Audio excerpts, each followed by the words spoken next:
Hi, this is Deborah Christofferson. I play Sue Blevins on 911. You're listening to Fandom Family Chats. Welcome back to Fandom Family Chats. I'm Tiffany. I'm Eve. I'm Bethany. And tonight we are talking 911 and 911 Lone Star. 911 was pretty intense this episode. I loved it.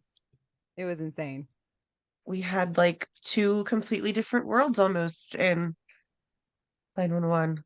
Yeah, it was interesting because it was what life would have been like if Buck had never been a firefighter, but I don't feel like it was truly following that theme, because we find out a little later that his brother Daniel is still alive. So I don't see how Daniel would still be alive had he chosen to not be a firefighter. That didn't track. So I wasn't quite sure what exactly they were shooting for. Could it be what his life would have been like if their plans had succeeded and they were able to save Daniel's life, and how the course of his life changed from that event, leading to other things?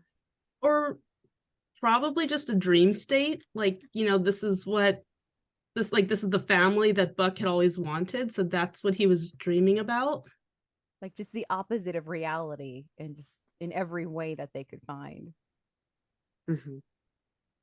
Because if you think about it, his relationship with his parents in Dream World was a lot different than his real life relationship, because he always felt that there was something between them that all stemmed from Daniel's death.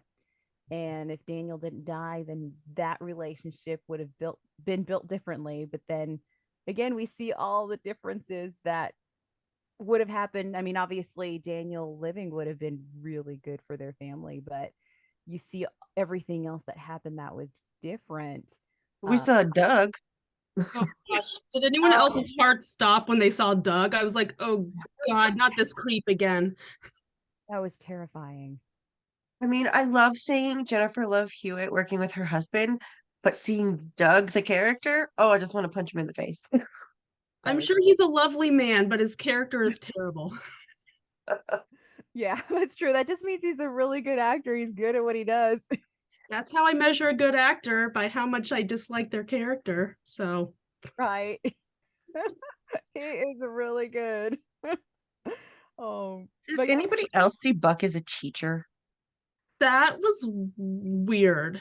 I mean, he had like the sweater made him look like a teacher, but I think he himself was like, I never made it to the classroom. That makes sense. Like, and based on the cards that, they were showing him from his students, like he's like an elementary teacher, like, I don't know, maybe first or second grade or something. Yeah. I was like, Buck likes kids, but I don't see him teaching young children. Mm-mm. Seems like an odd career choice, even for an alternate universe. Yeah. It almost seemed like it was, white picket fences and seemingly perfect universe, and what would that be? Oh, well, helping children. What's better than helping children? How would he do that? Maybe he's a teacher, and on the surface, and then you get deeper into the dream and you realize, things just aren't as he realizes along the dream as well. He sees all of the, the airplane and the Ferris wheel, where that significant plot line with Christopher and the tidal wave happened. And, so you start to realize, like, hey, maybe it's seemingly perfect, but it's not really perfect. But I love the It's a Wonderful Life feel to it. Like when he sees Chimney, he's like, I'm Clarence. Like, oh, like my mom's absolute favorite movie is It's a Wonderful Life. Like she's a huge fan of Jimmy Stewart. So it was like so nostalgic and so sentimental to see this episode. And I mean, a lot of shows have done, their own variation of It's a Wonderful Life, a nod to it. But to see 911 do it, it was incredible. I mean, my mom and I were just in tears. I mean, just holding each other in tears when we saw this episode. So yeah, it was pretty crazy to see that. It just interesting how, Buck was able to convince Dreamworld Chim so easily. And he's just like, I know why they call you Chimney. And I'm like, I don't. I'd love to know. Is is this going to forever be a running joke on 911? Like how it's a funny story how Chim got his name and they're never gonna share? Wait, have they never said it in a previous episode? I was trying to remember that. I don't think they have. Like, I think they've started telling the story and then, like, they always get stopped. So I wonder if the writers just don't have a good reason as to why that's his name and they're kind of stalling while they come up with a good story. So I don't know why I was thinking that they had said it in a previous season, and then I stopped to think about it and I couldn't remember what it was. I thought I just forgot. But maybe you're right. Maybe it's just a reoccurring joke. Well, like in that 70s show, they never say where Fez is from. And it's like the reoccurring joke. Like even in that 90s show, they reference it like, well, he's from, and then suddenly something happens that interrupts them. So like maybe it's just like a long-term joke. I don't know. Now I want to go back and find out.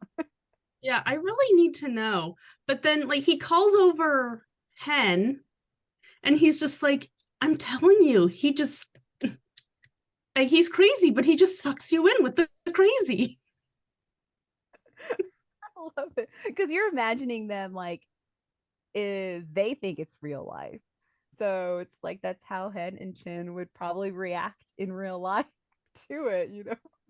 It's funny. Yeah, that's another thing I thought was interesting about this alternate universe was even though it was so alternate, everyone was still pretty much their typical selves, except, you know, Bobby, who we'll get into in a little bit. But, you know, Hen and Chim, they were the exact same kind of people that they've always been.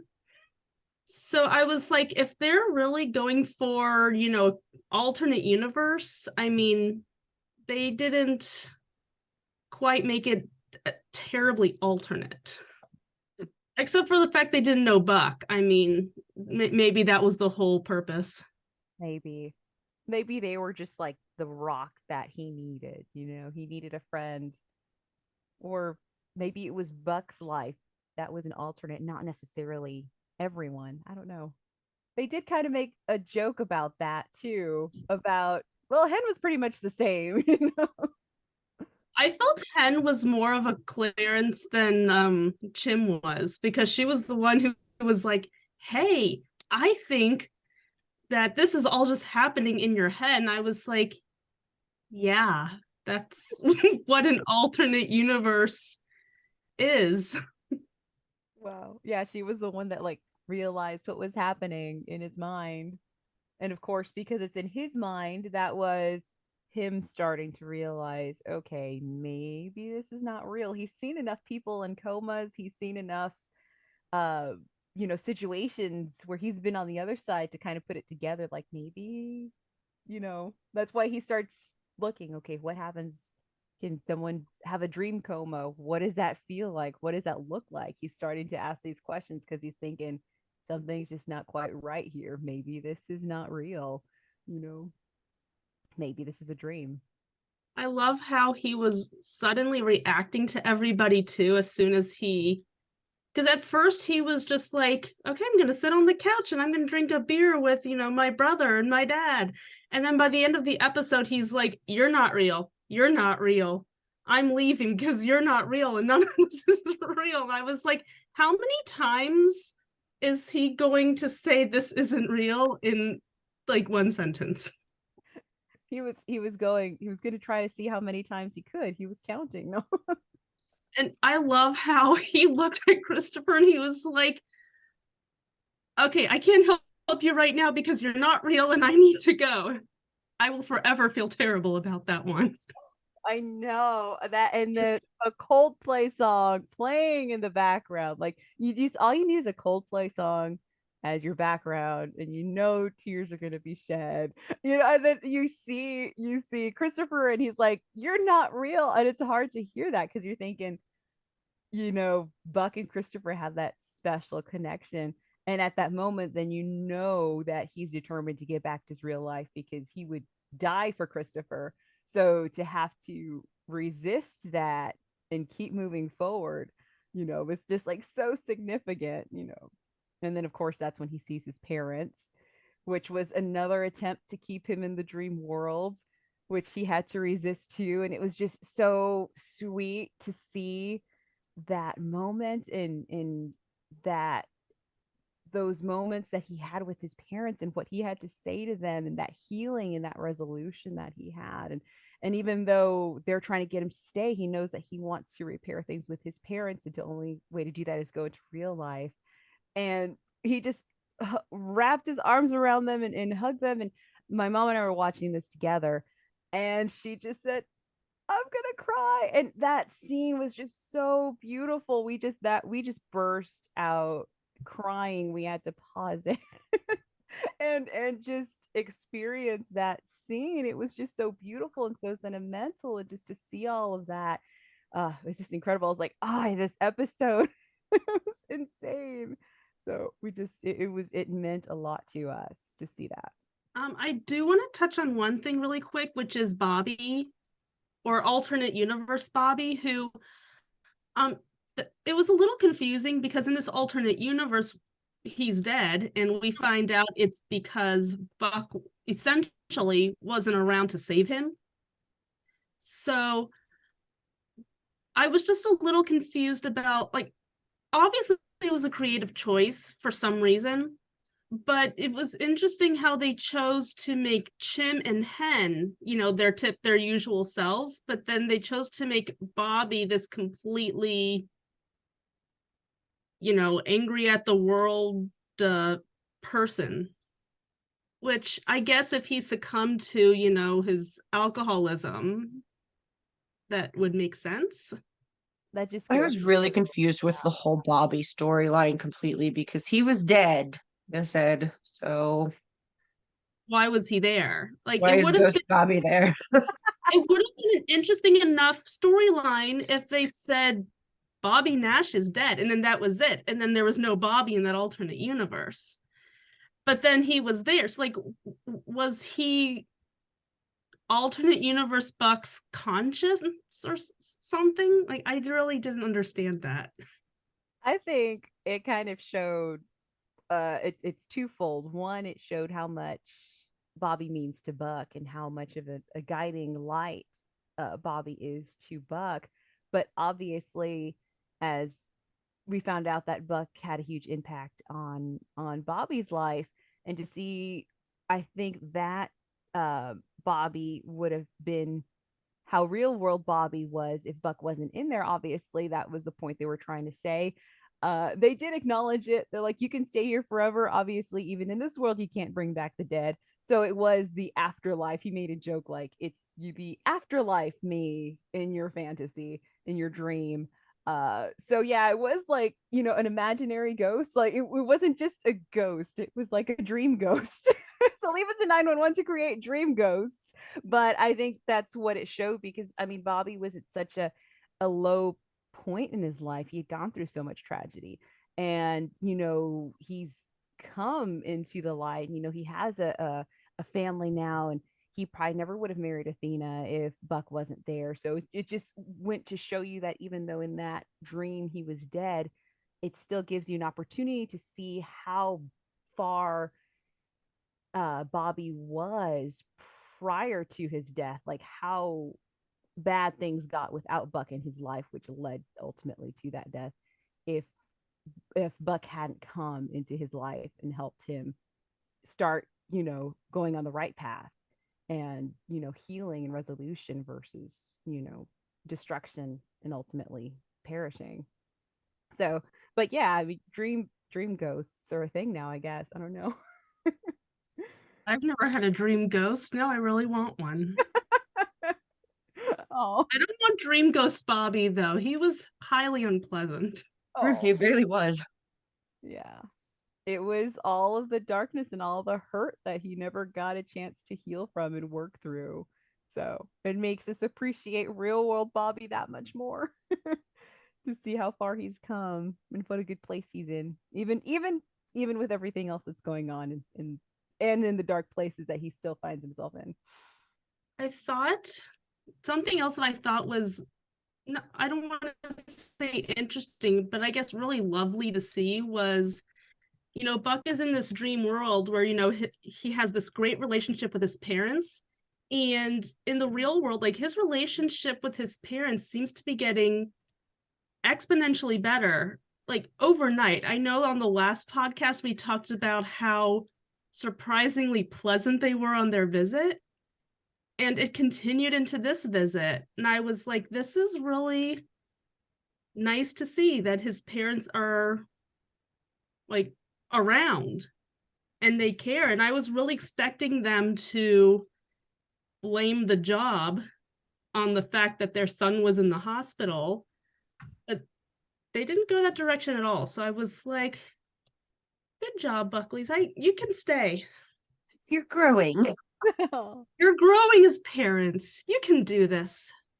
Oh, yeah, it If was. your children are completely grown. Better was- late than never. Yeah, exactly. Exactly. Well, then, did they make a comment about that? Jim mentioned something about, well, I guess it's easier to worry about your child when you're in the same room because of everything that Buck has been through. There's so many times that they just stayed away, and of course, during those times, we didn't realize, all of every detail of the situation. Even Buck didn't realize, why there was something between him and his parents, what those walls were. And they made a comment like, wow, they're here now, they're hands on, they're experiencing it, and they're able to experience it and react to that more. So maybe that's what it is. They're starting to warm up, they're starting to get closer, and then being there in person is just really, really getting there. I'm glad to see that. I really, really am glad to see that, because you want them to be that happy family. You want to see those bridges mended. It was a really rough one for the Buckleys, though. I mean, starting with who was it who showed up at Maddie's door? Was what I didn't even recognize who it was. I Was it cringed and purposely didn't look because I knew bad news was coming and I didn't want to see it. So I don't know. and then when and then like Maddie was like, which one? I was like, this poor woman. She has her brother and her boyfriend, father of her child, on the same shift, same team. And she's just like, oh, which one? I'm like, this poor woman, it's not going to go well either way. No. Like, you're going to be sad either way. It doesn't really matter which one. Speaking of classic movies, it reminds us of It's a Wonderful Life. That line reminded me of The Fighting Sullivans, which was a movie. It's a real life story of five brothers, the Sullivan brothers, and they all served on the same ship, and they fought in the war. And when the ship went down, all five of them unfortunately perished. And so there's a scene in the movie when they come to the parents to let them know, and they know what's happening, and the mother asks which one. And it was heartbreaking because they had to say all of them, it was all of them. And to see that. So when Maddie says which one, like instantly, like all of the thoughts and feelings of what those parents were going through, knowing that that was a real life story, and then seeing that happen to, Maddie experiencing a depiction of that, it was just hard because it's, things like that happen in real life, and it's tough to think about that. So it reminded me of that scene, which was not fun. It was nice to see everybody gathered together in the hospital, though, like everybody was there for him. Even Jim's brother. What's his name? Oh my gosh. I was gonna say Arthur. Albert, there we go. This is Alfie, and I'm like, that's not right. I wanted to say Henry. I was like, wait, that can't be right. I always think of him from the Librarians because he was in the Librarians. And so every time I see him, I always think of that. It's like, oh gosh, it's not. It's Albert. Oh, when Christopher went in to talk to him, that was so sweet. My goodness. Okay, so Christopher's my favorite character because he's Christopher. But outside of that, Buck is definitely one of my favorite characters. I love the relationship that they have together, Buck, Christopher, and of course, because Eddie and Buck are such, they're brothers. And so to see that, oh my goodness. And it was ouch. Such a sweet and tender moment. I think that storyline with the tidal wave with Buck and Christopher, like that stuck out so much in this whole series because of Christopher, because of their relationship. And then that scene of Christopher at Buck's bedside just was a callback to all of those same feelings and all of those emotions. And here you are later, and Christopher's a little bit older now, but it's still that same relationship. And to see him, oh my goodness, it just, yes, this was not a dry eye episode. It just was not. I liked when Athena was yelling at him. Oh, I know. I literally thought he was gonna wake up in that moment. I was like, okay, here comes Athena. She's gonna say, this is what's going on. You're gonna wake up. And I thought he was literally just gonna wake up in that moment. I was like, wow, it took Athena to get him out of that coma. I mean, personally, if I was in a coma and Athena yelled at me to wake up, I'd probably wake up screaming, "Yes, ma'am." Pretty much. Absolutely. I mean, she's royalty in the Marvel Cinematic Universe. So, I mean, you gotta listen. I literally thought he was gonna wake up. I was so surprised. It was very, very good though to see, how everyone just came together for him and in their own way. uh some were just kind of standing back, like Bobby. He probably didn't say much, he was just sitting there praying. Athena's like, okay, you're gonna get out of it. Each one in their own way dealing with this and not knowing what's going to happen. It just was heart-wrenching. I love how Bobby and Buck, were catching up at the end, and he was just like, "Oh, so how was I in this dream world?" And I'm like, "Oh God, can we not get into that, please?" And he's just like, "You were just same old Bobby." And I said, "Okay, good. We can leave it there. Just no more than that." I think he didn't want to have to say, well, you were dead, but he could sincerely say, you guided me, because he did. It just wasn't in the way that you would have thought or he would have thought.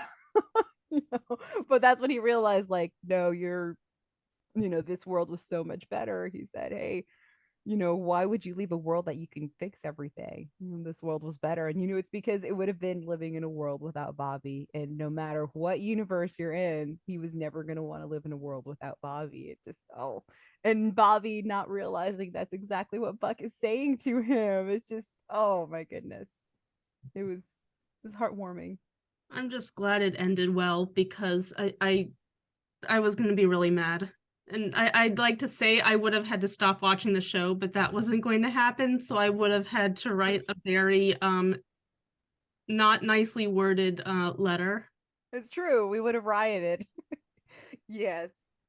And you just, that whole scene where he wakes up, because I think by the time they were doing the dream world sequence, I was thinking, okay, he's gonna wake up, because it reminded me of TK, last season when he almost died, when he had hypothermia, and he had that dream world sequence and he woke up.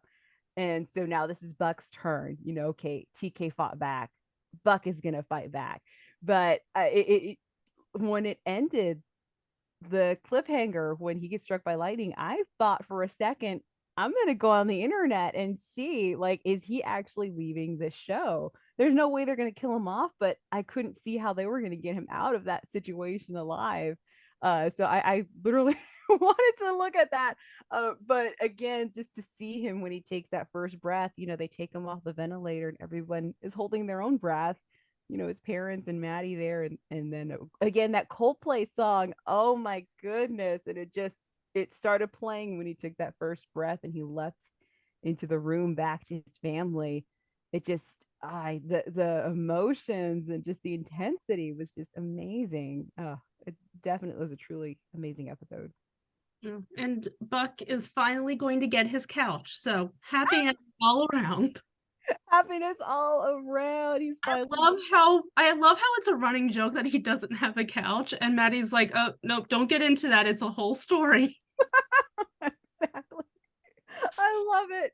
It was meant to be. It was waiting just for his parents to resolve that for him. But I just loved how Buck was just sitting back, smiling, watching his mom babble on about how she's getting him a couch and I need to find the tape measure and you need a nice rug to pull this together. And he's just sitting there with this big dopey grin on his face, like, this is all I wanted. Yes. somewhat normal mother who comes in and won't leave me alone and wants to decorate my apartment. With each word, all he was hearing was, I love you. I love you. It's like so sweet. He's like, I love you too, mom. Oh, it was beautiful. Like he got that glimpse of just a normal relationship that they were just deprived from for so many years. And it's pretty clear that the whole secret about Daniel is what, was getting in the way of them having that relationship. So why that had to be a secret for so many years, I don't really understand, but I'm glad it got them to this point finally. Absolutely. They didn't realize that in their grief of losing one son, they were losing the other son, and they couldn't see that until now. They can get the one back that they still have. Speaking of which, I'm loving the direction things are going with Chim and his dad. Mm-hmm. I didn't think I was going to say, because Chim was pretty set on sending his, dad on home and having nothing to do with them.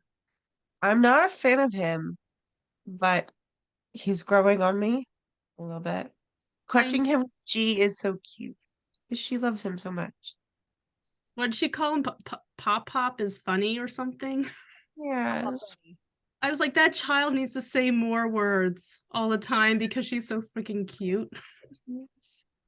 Yes, we need more G. We need more of her. No, is the woman with his dad his stepmom? That's his stepmom. And Albert, and she's Albert's mother, right? Because Albert's his half brother. Oh, Is that right? that's probably correct. I don't remember for sure either way, but that actually makes a lot of sense. Yeah, I think so. Which is probably why Albert was a little bit more receptive to the father, because he had that information from his mom that Chim didn't have. Yeah, I liked that conversation too with Chim and his stepmother, where she was basically saying he's not a terrible man. He's just, a proud man, and he's ashamed. And I'm sitting there thinking probably the same thing Chim was, yeah, of course he's ashamed because he just deserted his kid. But then I gave the man a tiny bit more credit when she took that conversation a little further. So I was like, okay, I can start to not dislike you, but I need to see a lot more from you. Mm-hmm. Yeah, he's got a lot of making up to do to Chim, honestly. But it seems like Chim is open to it. He even invited them to stay longer. So hopefully we get to see more of that develop also. Yeah, I wouldn't mind him staying around, building a relationship, not only with G, but an actual relationship with Chim. That would be awesome. That'd be so cool to see that mended. Mm-hmm. Especially after all these years. After everything. A relationship that I really love on the show is May and Bobby. They just have such a really cool connection together. I don't know why, but I love when they just sit and have conversations together. And like she just brought him a sandwich and she's like, eat it. And he's like, I know you're not gonna feed yourself. You're not gonna take care of yourself. Eat it. and he was like, you know who you remind me of? She's like, don't even start. Like, you're just proving his point, but okay. It's true. If I didn't know any better, like if I was just walking into this episode, had never seen an episode of 911, I would never guess that, it's a, stepdad stepdaughter relationship. Like they are truly father and daughter. They truly are. And because May's dad is not, he's around for her, but he's not physically there. He lives in another place. And the horrible thing that happened, to Bobby's first family, and to losing his children, it's just so beautiful to see that resolution of, he has a daughter again. He's a father, he has a daughter, he has a son, and to be able to see that, it's very healing, for him. You can see that, and she knows that he needs that. And that's why she did what she did, made him the sandwich. and could recognize what he was going through, how he felt about Buck. She said, hey, mom brought 2 kids to the marriage, you brought one, meaning Buck. And so she could recognize that, and how much, you know, Bobby is able to care for the people that he loves and how important they are to him. And it's just beautiful to see someone take care of Bobby now, because he's over there taking care of everybody else, because he doesn't want to lose the people he loves again. He wants to keep them safe. I like that someone's taking care of Bobby, since he is always taking care of everybody else. Absolutely. Next week looks really troubling for Bobby, unfortunately. Yes. So it looks like Bobby is very determined to find the truth out as to what happens. It's going to be kind of scary. And, obviously, uh, seeing that things just go a little bit too far with fire and just things kind of very scary. So, we don't want him to go that far. I mean, we want justice, but we don't want that. No. No, we do not. So it's going to be a very interesting episode. Who would blame a fire on the fire? It reminds me of what Owen had to go through, with Billy and Owen. So it's like, okay, this is happening again now, but on the other side, it's crazy to think that, that why would a firefighter start a fire? And I remember, Owen went through that also, and but it's just not fun to even see that start, even if As this is going to end well. Hopefully it does. as upsetting as the storyline is, obviously I don't like seeing Bobby upset. It makes me upset. But as difficult as the storyline is, I'm really enjoying it. Like, this is a good storyline. Like, it's a decent, mystery. Well, it's much better than Owen's stint undercover, that's for sure. Yeah. But yeah, I love the storyline. Like, it's interesting. It's interesting and it makes sense. Like, these are the storylines that we're supposed to be doing. But I'm really interested to see where it goes, because I have my theories, but it's like at this point it could go in any direction. So I can't wait to see what happens. Well, that was about all of 911 this week. It was mostly just, Buck and his Mostly just tears. alternate universe. Oh, oh yes. It's a Wonderful Life. It was Buck in It's a Wonderful Life. You got to see that happen. It was so sweet. I love that scene. He's like, Jimmy Stewart standing on the bridge, please God, let me live again. And then suddenly he just breathes and Coldplay starts playing. So this was an episode of all episodes.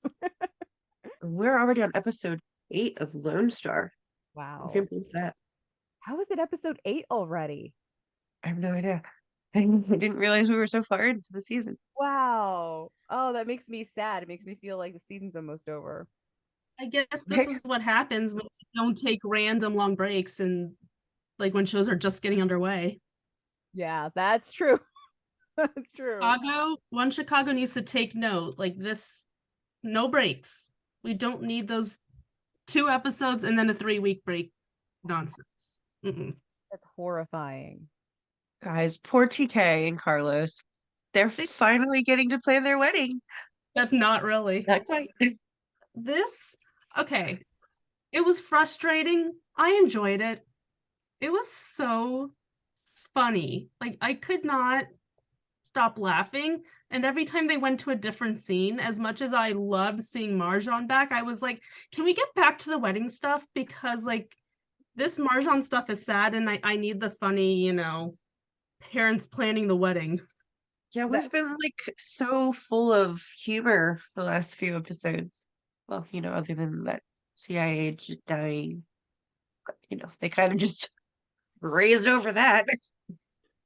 They're pretty good about covering up the deep stuff with humor, so it's easy to have a funny episode in the midst of some pretty dark stuff. But I loved how they go to Carlos's mother And she's sitting there and it's very Godfather. And I'm like, go with it. If you get the opportunity to use that classic line from The Godfather, you have to. Absolutely. It's like I feel like that was on her bucket list, like check. But of course, his secret weapon ended up, just adding fuel to the fire. True. That stupid taste test. They created like a mega monster with the parents together. Yeah, and both of them are like, great, what have we done? I know. It's like, okay, this totally backfired. This is not what we were trying to do. Like, we want you to help, but not like this. You're helping the wrong way. And she's like, hey, Owen's got onto something here. It's like, no, wait, that's not what we're trying to say. What is a monk fruit cake? Because that sounds kind of gross to me. Like, what was it called again? It was It's kind of monk like fruit, fruit and turnip. like, So I've bought monk fruit sweetener before, like just as a sugar alternative. Um, and it wasn't that bad, depends on what you put it in. It was okay. Then I hear that it's dangerous now, like there's some sort of one of the all ingredients in one of the sweeteners is like dangerous, and I haven't read enough about it to like say anything about it either way, but it just was kind of scary. I'm like, yeah, I don't think so. Maybe they shouldn't put that in their wedding cake because poor TK has already had, as Iris puts it, too many comas.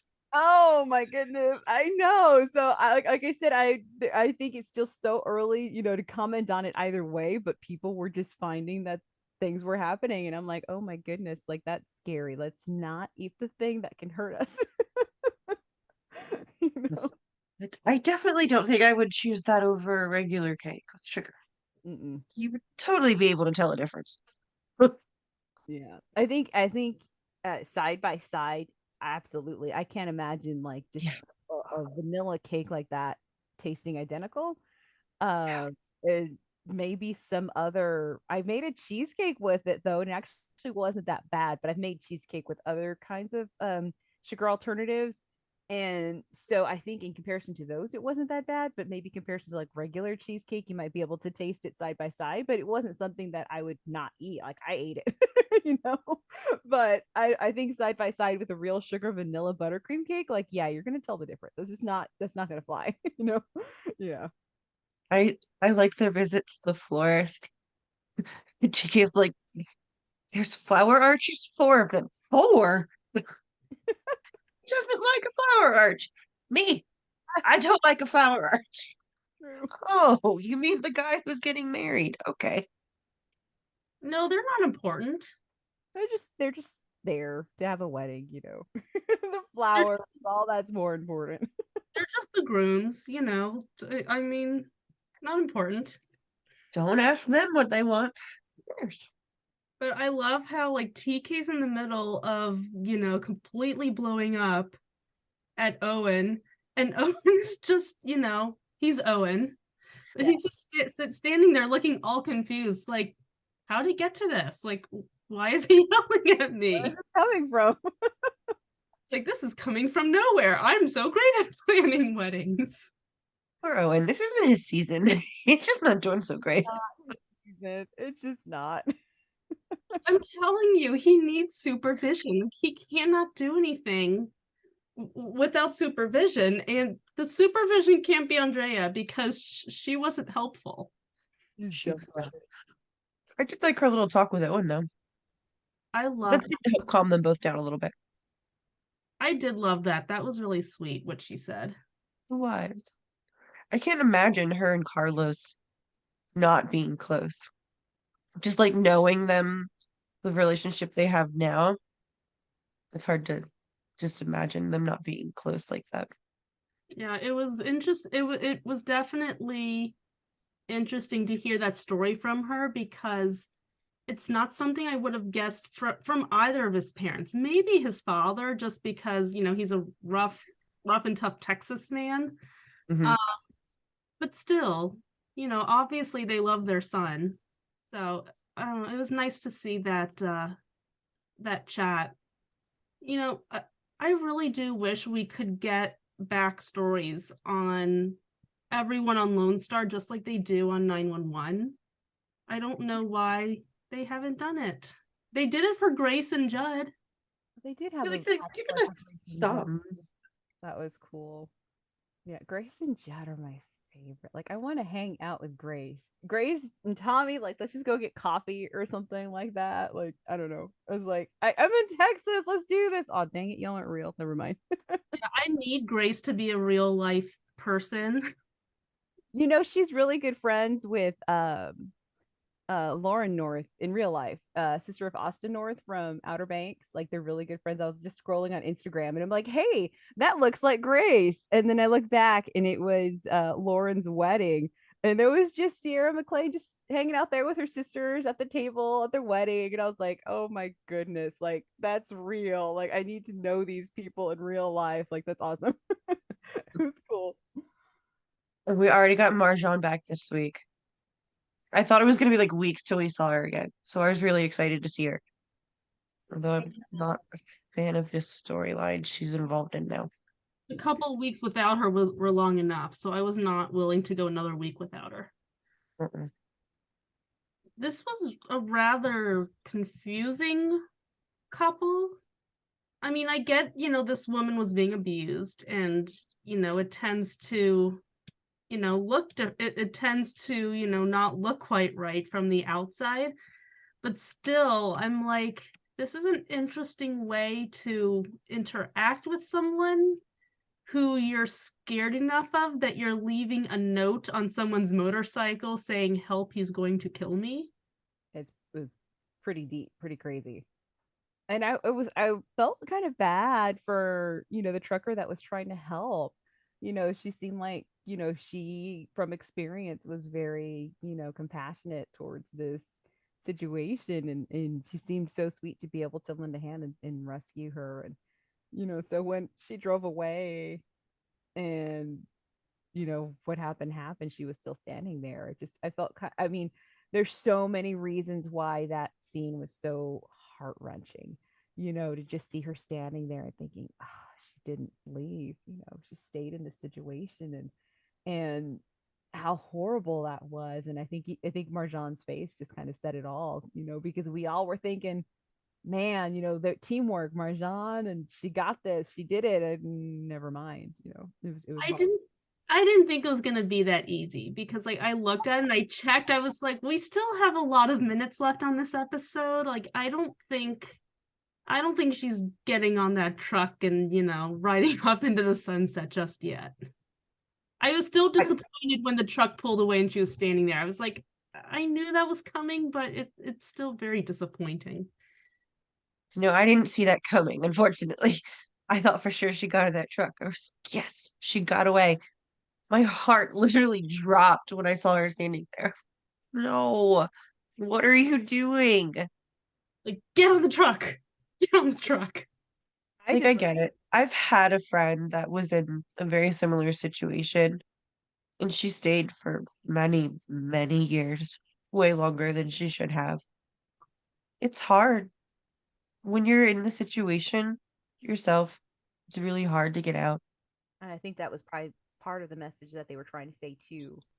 You know, I'm sure there's viewers out there that could relate to it, and to make people realize that, hey, on our side, watching, just sitting down and watching this episode, oh, great, here you go. Here's a way out. Let's do this. But you realize the complexities, that there's so much more, to what they feel is going on. It's a really tragic situation, and how many times that's happened in real life, they were able to portray that in this episode.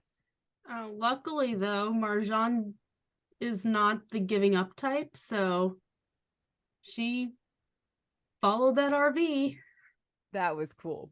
Like, seeing there, here comes the motorcycle. Like, you're watching the RV going, and then boom, there's Marjan. So you knew that she wasn't just gonna let it go. That's not where the story ended. You knew she was gonna do something, you just didn't know what. I was confused for a second when they stopped at the gas station and I saw her motorcycle sitting there. I'm like, what's going on? And then when she started filming, I'm like, okay. That's what happened. Got it. In true Marjan fashion, she's got her phone out. That's true. I was thinking that like that was classic Marjan with her phone ready to go. It's like, I know how this goes. I'm gonna record this whole thing. Yeah, it's I mean, she's when she said, "Oh, I'm on Insta too." I mean, I don't think they quite realized the depth of what she meant. Like she's a full-on influencer. So it's cool to see her utilize like her phone. I mean, I don't know if she was live streaming on or whatever, she just taking video of it, but the fact that it's like, okay, she's gonna do what she does best, and she's gonna use her tools, to take down this bad guy, and so it's pretty cool to see that. Was anyone else like cheering when Marjan just took this guy down like it was nothing? Like she just flipped him over like he was a sack of flour. It's true. She was motivated. I liked your little comment after she beat him in the face with the fire extinguisher. Told you that would come in handy. Fire It sure did. fire extinguishers save lives, people. Always keep one around. That's true. She's a fireman with a fire extinguisher, so there you go. Saving lives, rescuing people. I felt bad for Kylie though. What'd she say?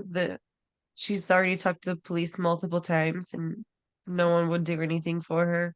Why didn't she find Carlos? Oh no, she probably wasn't in Texas. They were on the road. That's right. Never mind. She should have gone to Austin, found Carlos, and then gotten the help she needed. But I'm glad that they had that video and that she was able to get help, and didn't just continue on. They were able to finally believe her. From the previews, so it looks like maybe he gets out on bail. I was trying to figure that out when I saw the previews. I'm thinking, wow, that was too easy for him to be out on the loose again. It Mhm. just I think that's what I'm most curious about, to see the part of the episode that explains why he's not behind bars. I Mhm. think I'm more intrigued about that. I mean, obviously what's going on with Marjan, but again, I haven't heard anything about her leaving the show, so I'm thinking it's going to come out okay. As intense and as crazy as it is, um, Marjan's going to be Marjan. She's going to get out of it. I think I'm more perplexed by how is he not in a jail cell in that moment? What happened, Unfortunately, I feel like in these domestic violence situations, it's unfortunately very easy for them to get out as just that quickly. I don't think that's uncommon at all. Wow, that's really Just ridiculous. I mean, it's sickening and I don't understand why, but for some reason it's just easy enough for them to get right out. wow. Especially when they're looking into the fact that this has been going on so long and just now she's saying something, which let's start learning about what abuse looks like and like how it works, because just because they don't say something for a long time doesn't mean it's not bad. I was amused by the intense rescue they had this week. I know. I saw it on the previews and I was like, how is the car going to get up there? Like, how are they going to figure that out? And I'm still confused as to how the car got up there. Like, I feel like I blinked and the car was up the pole. I'm like, how did it get there? I noticed you could see through the front windshield, like the wires coming out of the telephone pole. And I noticed, I'm like, oh yeah, look at the wires. You're like right in view, because I had like the big yellow piping or whatever on it. I didn't think it was going to be a plot point because I missed that scene in the previews. I think they purposely don't show you because they want it to be a surprise where they landed, because he said we flew up off the road, or however he worded it, that even Grace was like, okay, repeat that for me. I think you're supposed to not know until they show you. But I guess what happened is that he put his foot on the gas so hard that he went straight. Immediately in front of him were the wires that he just literally drove up it if he was going fast enough, which I was thinking the weight of the car would break it, but he said it was a guide wire, which I know is like insanely strong. So maybe that's what was holding him up. He just, was like a tightrope walker, you know, but a car. And I guess that's why he was being held up. And somehow he must have gotten stuck somewhere that he stayed in place and didn't just roll back down. And maybe that's how he stayed up there. But yeah, that was intense. That was crazy.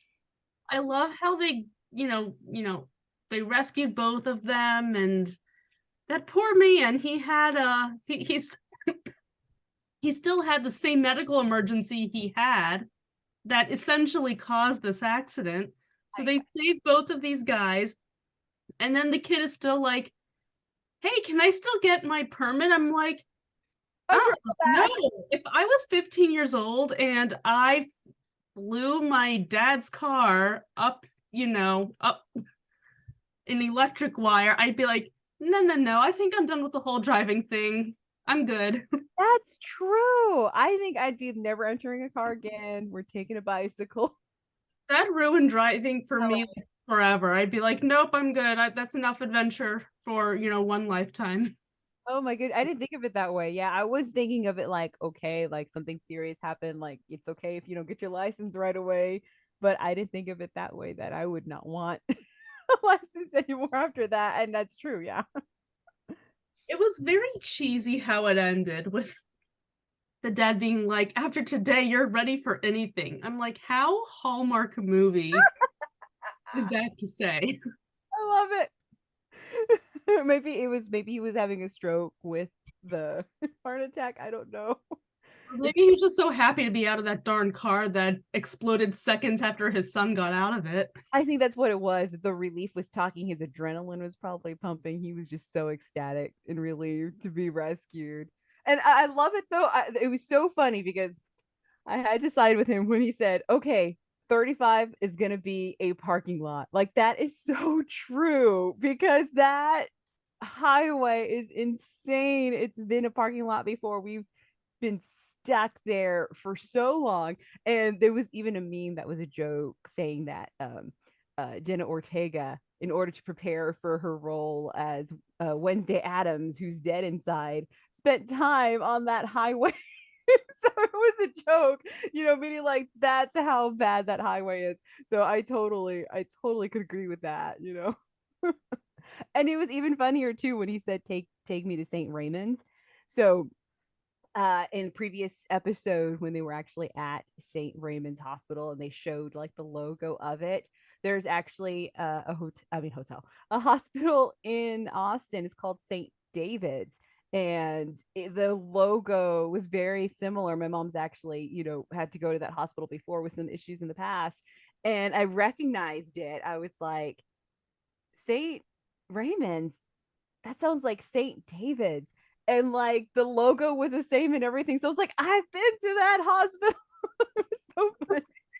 So I was like, okay. I was like, okay, I could agree with him on that one for sure. I love watching shows that take place in your hometown. That's why I love watching Bones so much. Oh, really? I don't like watching it with my dad because then he says things like, that's not a real metro station. And I have to say, calm down, it's a TV show. That's how it is with Lone Star. It's like that's not how that really looks. And we don't even live in Austin, but we've traveled far enough. It's Texas, so I feel like all of Texas. I think every Texan just feels like our hometown is just Texas, like that's it. So, but it's like, wait, that doesn't look like that. That wouldn't be there. So I know how he feels. It's like it's just a TV show. Calm down. Like I have to tell myself that. TV show, you're supposed to be enjoying it. I know. It was funny though, but again, I was watching both of these episodes with my mom, and we just at the same time just roared out in laughter when Carlos brought the tacos to the fire station because first of all we're laughing because they're having chorizo and egg and barbacoa, and like those are like our favorite tacos. Like it's not a Sunday morning in Texas if you're not having a barbacoa taco. Like that's just it, with Big Red from San Antonio. That's like a San Antonio thing, like Big Red with that. And so he's bringing in the tacos and they're all excited. They're eating them. And it didn't even occur to me. I'm thinking like, oh yeah, I wonder where they got it from, because sometimes they'll have like, knockoffs of real restaurants. And It didn't even occur to me which one it was. And then they said, "Oh, you went to Juan One." He said Juan One, right? And he said Juan. And then we both looked, my mom and I looked at each other and just erupted in laughter because there's a taco restaurant called Juan in a Million. So like one in a million, but it's Juan in a million. I think even Jimmy Kimmel's eating there, like during South by Southwest, I think he was talking about it. And it's so funny. We just laugh. We're like, oh my goodness, of course. Like that's such an iconic place to get tacos in Austin. That's of course where they're gonna portray it from. And it was so funny to see that. Like I guess they couldn't say one in a million or Juan in a million, so it took Mateo to be like Juan One, and we're like, oh okay, that's what he's talking about.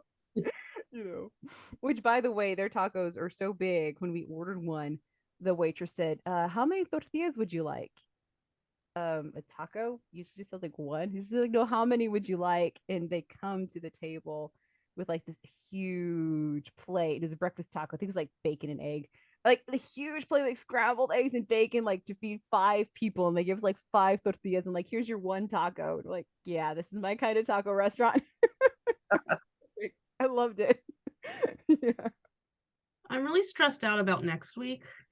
I'm also really confused because I know we've talked about the preview already just a little bit, but we didn't talk about that girl that she's traveling with. Like, where does this girl come from who she's on the run with because Grant's chasing after her trying to kill her? I'm like, there's a whole lot of stuff to unpack just in this like 20-second preview, and I don't really understand what's happening. Yeah. I guess Kylie's gone and moved on. Now Grant is after Marjan, who has some young child with her. Who's the heck is this child? And why is she with her? So I have At first, I thought it was like a young version of Marjan in her mind, but I'm not sure. That's my theory. That's what I was thinking, that maybe it's a younger version of Marjan. I think they show a man and a woman that look like they could be parents, maybe to the little girl. Made me think maybe Marjan was thinking of her own parents. I guess maybe just coming off of the whole Buck's dream sequence, that's where my brain went to right away. I was thinking like, is Marjan having her own dream sequence during these events that's taking place? So that's my theory. I don't know, but I'm excited to find out and see. Either that or she's just, okay, I'm rescuing people next. Got Kylie. Who am I going to rescue next now? Rescuing Kylie made me feel so good. I'm going to rescue this little girl, too. Exactly. Marjan's gonna go back home with a bus full of people. Who are these people? I don't know. I just saved them all. Yeah. I said they could stay here tonight. So here you go. Exactly. I couldn't stop. I couldn't help myself. I rescue people. That's what I do. Needs to get back to the fire station where she belongs. Yes, I think that's going to be pretty soon. I think maybe this next episode, maybe that's going to bring her back to realizing like, okay, I have to be home. I have to be with the people that, I care about, that care about me. So I think maybe that's going to be what maybe helps her put everything in perspective and find her purpose and realize that purpose is at the firehouse. Yeah. Well, definitely next week is going to be intense for sure. Yeah. So we will see what happens with that. I'm very interested to see the situation that's going on because it looks pretty good. It looks very confusing, but pretty good. Now I'm getting nervous to see how many episodes are actually left in this season. It's going by so fast. And now every episode I'm thinking like, how much more story are we going to get with them? You know, we got to get her back, and there's just so much stuff happening. Like I don't want it to end anytime soon. We're But still waiting for our wedding for TK and Carlos. Is it ever going to happen? I don't know. Those poor guys need to get themselves married, like yesterday, before some other coma happens. Is Carlos divorced? I mean, did that go through? Oh, I hope so. Like, I'm done with all these hoops they're jumping through. Like, I'm over it. They've been trying to get married forever at this point. This is ridiculous. How many people have to go through all this crap just to get married? I'm gonna have to drive myself all the way up to, I don't know, wherever the heck Ryan Murphy is, if these guys don't get married by the end of the season, because this is just not doing it for me. I'm glad though that 911 came back early enough where 911 Lone Star was still on. I was so confused when they changed nights because I was watching it streaming the next day and I didn't realize that Lone Star was on Tuesday for like till like the 2 or 3 episodes into the season. And then I was like, wait a minute, this is on Tuesday nights. And so I'm glad that they're showing it, you know, simultaneously. And obviously I think Lone Star is going to end a little bit sooner than 911, but um I love when we get to see both at the same time and have both at the same time. I want more crossovers. I want more events. I just wish we had like more episodes of each together. So that'd be cool. Yeah, we need another crossover. They've only done one, haven't they? They did. Or did they two? Two. They've done 2 crossovers, but it wasn't really a true cross. One of them only took place on Lone Star. Yeah, that's right. And then the other one was just Athena working with Grace and Carlos, but over video chat. Yeah. And they played it out to be, the big crossover. And we were all so excited. And I was like, It's video chat. like a 30-second long video chat, thanking them for helping her is not the major crossover event that I was, expecting. I wouldn't even call it a crossover. But they got us watching. Maybe a mini character crossover, if anything, but don't advertise what you're not planning to deliver. I know. That's Yeah, we need a full crossover. Both shows. So we get double episodes of it too. Yeah, and see them both like in LA and Austin. I think that would be cool. Like if you could just somehow figure it out, And they already kind of hinted that they were having a relationship between the two, so they're not just like two random firehouses or just oh yeah, well your colleague, but they don't understand. Hey, we know these characters, and now they get to meet and see each other. They're starting to build that relationship. Between Athena and Grace and Carlos, and okay, like build off of that so it's not just like random, so then you have a reason for them to see each other more often, because they actually have a specific relationship because of some event, and you can have those crossovers that are more coherent and not just like, oh well, that was random and coincidental. I think that that's definitely something I'd love to see happen. Build on that more. I would like to see that. Absolutely. That is about all we have for tonight then. Yeah, we did a pretty good conversation. Both episodes were really good this week. I think I'm really excited for both episodes next week. Oh yeah, lots of intensity on the way. Guys, don't forget to check out our socials and our Facebook group, which is 911 Family Fam Club. Next week, don't forget Sundays. That's of course our Fox night. 911, Lone Star Resident when it's on. And Tuesday is our NBC night, where we discuss all 3 Chicago shows. And of course, Wednesday nights are back with ABC's, where we dig into Grey's Anatomy and Station 19. So you guys have a lot of episodes coming up to listen to. Don't forget to subscribe. Thanks for joining us. We will see you next week. Bye, guys. Bye. Loving our content? Subscribe to our YouTube channel, and don't forget to share our podcast with your family and friends. We want to continue the conversation with you. You can find us on Instagram, Twitter, or TikTok under Fandom Family Chats, or one of our ever-growing Facebook groups by searching Family Fan Club. We've also launched a website, Family Fan Club 2021 at wixsite.com. You can email us there and keep checking it for announcements and merch coming soon. And of course, be sure to tune in every week for new episodes discussing all your favorite shows.